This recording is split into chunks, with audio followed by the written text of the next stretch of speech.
back to that red clay country. I'm going back to that red clay country. I'm going back to that red. I'm Jessica Christie. I'm Associate Professor in the School of Art and Design at East Carolina University, and I teach about art of the Americas. We're here at the opening reception of our events about Northwest Coast art and culture. We have two very special guests from Allard Bay in British Columbia. They belong to the Kwakwaka'wakw community and they're exhibiting their artistic works here. Megan O'Brien is a weaver and Trevor Isaac is an expert in creating Northwest Coast style formline designs. And we see many examples of their work.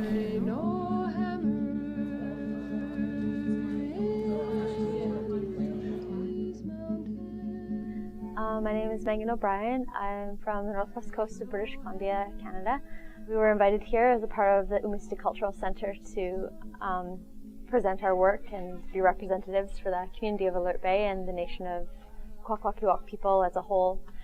So part of my work within that culture is I work in the textile traditions of my ancestors. This piece here behind me is an example of Raven's Tail weaving, and it's a good example of how the history of people is carried in an art form, because this art form of Raven's Tail weaving and Chilkat weaving is all from northern tribes. So the right was acquired for weaving these type of textiles from my ancestors in Haida Gwaii. So that right was brought down with us. So that's a good example of how our nations are connected on the northwest coast.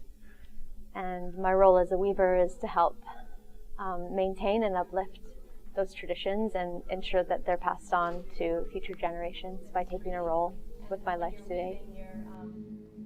The piece behind me on the wall is a dance curtain. It's used within the big house. The design on it is the Thunderbirds, and there's a sea soup on the bottom here, and then a copper shield in the center. One of the most important aspects within the art form for me is the family ties. All the art tells a story. It's like history in object form. For me, it tells who I am and the different lines that my family comes from.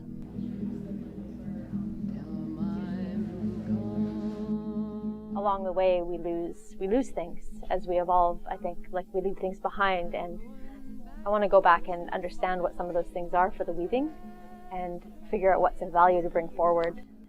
There's a lot of Northwest Coast artists who are incorporating like popular culture and stuff into our iconography and into our sacred masks, and I don't necessarily agree with it. I mean, it's a reflection of what's going on in the world, and that's a good thing, and it's good that things are moving and shifting. It's like inevitable that will happen, but my biggest question is, like, do we really want to take something that comes from such a pure place, in my view, like of who we were? Like, this art form comes from a place in a time when human beings had a different relationship to each other and to the world around them. So I don't know if I want to like take it and taint it with like a lot of the junk.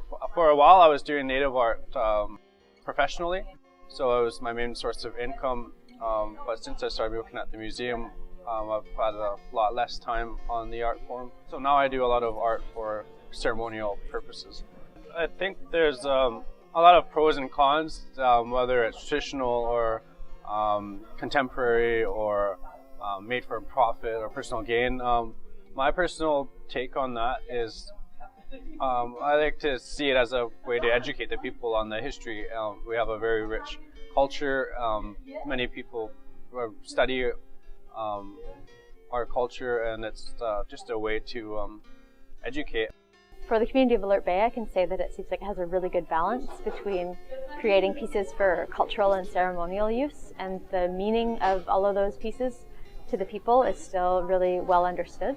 But I think a lot of places on the coast, it's more of a challenge, and I mean, it is really enticing for people. Like, we live in a monetary system, and you can't sell your work, so there is a balance within that, I think.